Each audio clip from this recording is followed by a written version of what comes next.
The Maserati of SUVs is what we're going to be going over in this series. The 2023 Maserati Levante GT in Grigio Maratea over black and gray. And we're gonna go over the exquisite interior, taking it onto the exterior, showing you some performance stats with a comparison to BMW, Audi, and Porsche to show you what the Levante or the Maserati of SUVs is about. I'm Anthony from Hawkeye Rides. I'm going to go over all the specs and details starting now. The Maserati Levante GT will have the best clearance at 8 inches. Sky Active suspension can alter that to make it more sport derived or more luxurious. Bi-Xenon headlights with integrated LED daytime runnings, and the aggressive front fascia, the way everything just opens up like a mouth. It just looks like it's gonna swallow you. An active grille shutter behind those vertical bars and the Maserati badging. And you get another Maserati badging that goes onto the long, elegant hood with the traditional stance of a Maserati. A near 50-50 weight distribution, which the only vehicle that compares to that is your BMW X5, in which you would have to go into the 45E hybrid or the M50i, and then the performance numbers are going to alter significantly because that is a twin turbo V8, where this is a twin turbo V6. We have a staggered wheel setup, 21-inch Alloys design wheels, Brembo red brakes, 15-inch disc reading in the front, the rear at 13-inch. You have a 6-piston and a 4-piston setup, 100% rear bias to a 50-50 from front to rear in 150 milliseconds. Q4 is your intelligent all-wheel drive, active air suspension, Skyhook performance suspension with electronic damping, limited slip differential, sport mode, and off-road mode. A length at 197 inches with the wheelbase at 118.3 inches. This is going to be longer than the BMW X5. It's going to be shorter than the Porsche Cayenne, Audi Q8. The C-pillar gets the Trident coupe-like rear design, chrome surrounding all your window trims, the GT badging, and your 3 ports on your front fenders. Keeping the elegant look and traditional stance, this is what Maserati does. Taking it into the back with your boomerang LED tail lamps, created with 3K injected molding technology that pays tribute to the 3200. The lower roof spoiler is not going to be as aggressive as the Modena or the Modena S. The lower keeps the quad exhaust with the grille pattern on top, and you can tell this is a Maserati because all of the tail lights mimic the same. Kick to open, going inside to 20.5 cubic feet of storage, and you can see you can really utilize the storage compartments on the side. Underneath, you'll have a storage compartment, and underneath that, you'll have your spare tire and your battery. We have a 12-volt right here, split fold the rear bench at a 60-40 split. That will increase your cargo to 54.7 cubic feet. This is a twin turbo V6. We need to go inside so you can hear that exhaust now.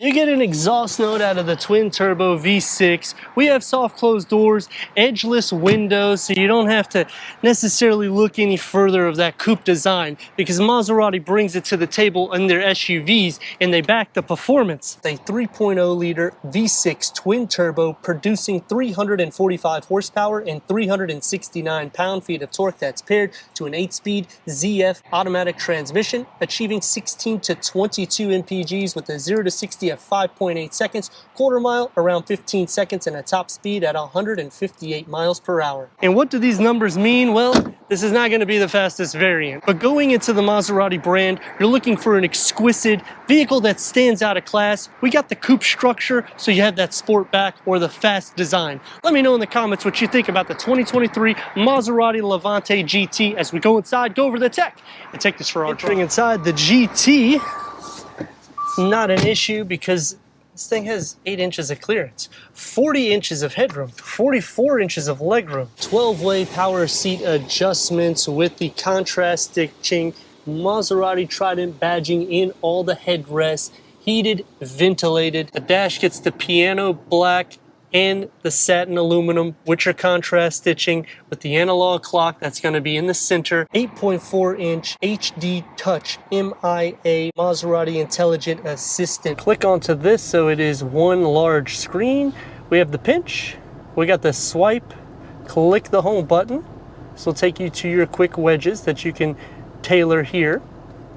Click onto your apps. With Apple CarPlay, Android Auto, Sirius XM, AM, FM, streaming Bluetooth audio, Wi-Fi hotspot, Alexa built-in, Maserati connected service, Maserati audio sound system with 280 watts and 8 speakers throughout. For your climate control, heated ventilated seats and heated steering wheel, put it into reverse. We have a 360-degree reverse camera with full trajectory, and you have 4 different layouts for camera angles to make it easier so you can see any imperfections around you. And on the gauge cluster, you'll see the front and rear parking sensors. And a digital reader that will be in the center that you can go through an array of information for the driver. Otherwise, it is analog for your tach and odometer. Leather wrap steering wheel, it's 3-spoke, multi-function. We do not have the paddle shifters. Underneath your dual climate control settings, open this up and you have a wireless charging pad, a storage pocket, a USB with an SD card reader. The gear lever will get the Maserati badging. Your cup holders will have a 12-volt in between it, and your rotary knob for your infotainment. It's more soft for your elbows. Open up inside to 2 cup holders that is ventilated with another 12-volt. Going into your door panel, it's going to bulge out a bit on the top, but it's more soft materials everywhere. You get your memory seats for the driver, 1 touch up and down for all your windows, and it's soft where you rest your elbows with the Harman Kardon upgraded sound system and a storage pocket that goes deep. For the back seat, I'm at 36 inches of headroom, 32 inches of leg room. It's going to be a little bit tight, but you expect that with the coupe design. The door panel gets the soft materials throughout with the piano black wood, and you get the contrast stitching, soft for your elbows. Going to be more firm here because of the harder materials, 1 touch up and down. Harman Kardon comes into play with your heated rear seats, and in the center you'll have your air vents open up into 2 USB ports with a 12-volt and storage behind both of the front seats. You can also recline these seats further back, but this is the furthest it goes, which is pretty comfortable. Just raises the armrest area. That's the only dislike I have. But if you set it up right, you're gonna sit like this. Sitting into the center headroom, I'm pretty much completely against the headliner. Leg space, I'm against the back of the driver's seat in the position I'd be sitting. I am sharing feet, butt, and shoulder space because I have the seat reclined to the fullest position. It is doable. It just isn't so much for the headroom because you actually sit upwards and the back of it kind of pushes you forward. 345 horsepower out of this twin turbo V6, which is the least in class. It does compete with the Q8 that has 335 horsepower, the same torque at 336 pound-feet. But the MSRP on that's in the $70,000 price point. So you're gonna spend at least $18,000 to near $20,000 more for this. So what are you getting? A 0 to 60 number that's over 5 seconds, which is pretty decent considering the weight of this vehicle. The geometry is awesome, a near 50-50 weight distribution. The only vehicle that really contends with that is an X5. And if you wanna get the closest to that 50-50 weight distribution, you have to go to an M competition in which it's like 50.9, 49.1. It's pretty crazy. But then the price tag to that escalates to over $112,000 MSRP, which you would be paying over $20,000 more than this particular model. Another thing to note is when you get these coupe design vehicles, they automatically increase the price anywhere from $5,000 to $10,000 on a norm. So if you go from a normal Cayenne, which is the traditional look, more of a box SUV, to the coupe variant, you're talking $5,000 to $6,000 increase in price. You go from a Q7 to a Q8, it's over $10,000 MSRP difference of a price. Another thing to note is when you go up trim levels, if you go to the Modena, 424 horsepower, you go to the S, 550 horsepower, V8, twin turbo. And that's going to take me to some things I like and dislike, and that's what we're going to start off with right now. The first thing that I like about the vehicle is that this is an everyday driving vehicle, meaning you get decent gas consumptions, towing nearly 6,000 pounds, room for everybody inside. It's wide in the interior, and it feels like a normal SUV with an exhaust note from a Maserati. The second thing that I like is this is near a base trim, and everything is soft in the interior. That's not going to be the case when you go to BMW, Audi, or Porsche. The last thing that I like is each seat has their switches accessible for themselves, meaning even in the back seat, the heated seat switch is on the door panel, not in the center where every other automotive industry puts it, because it just makes sense. If you're fitting 3 people back there, how are you going to configure everything? You have to go between someone's legs or in the center console. 3 things that I dislike is the front occupants only have 12 seat adjustments. When you go into the rivals and the price escalates into the 6 figures, you typically get 16 to 20 or even 22 way with massage seats. The second thing that I dislike is the headliner is so thick. I understand I'm in a coupe, so it's going to lose headspace in the back seats, but they give about 2 to 4 inches too much on the headliner, considering making it easier for somebody to sit into the center. We have it in sport mode. We're going to check the turn radius. That gets about 2 and a part lane, and now we're going to give her a go.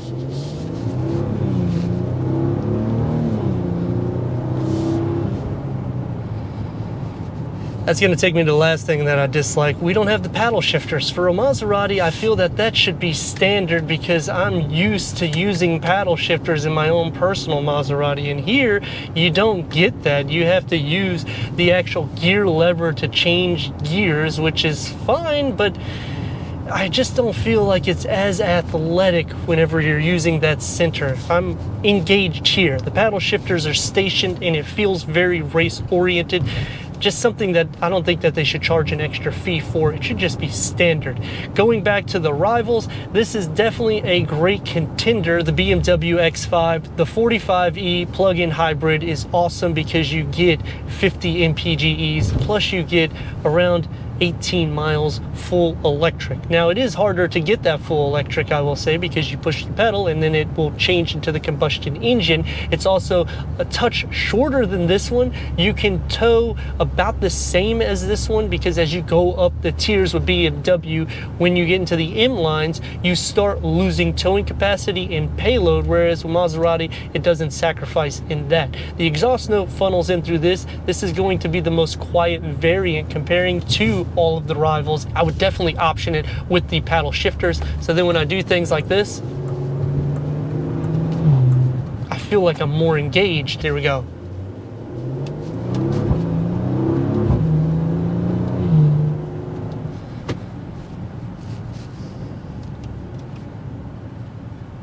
It's quiet afterward. I'd like to thank Maserati Tampa for giving us this 2023 Maserati Levante GT for our car review. If you're already a subscriber, thank you for being part of the Hawkeye community. If not, I don't know what you're waiting for. Click the next video and the subscribe button. Check out the merchandise, website, and Instagram, and everything we do here at Hawkeye Rides.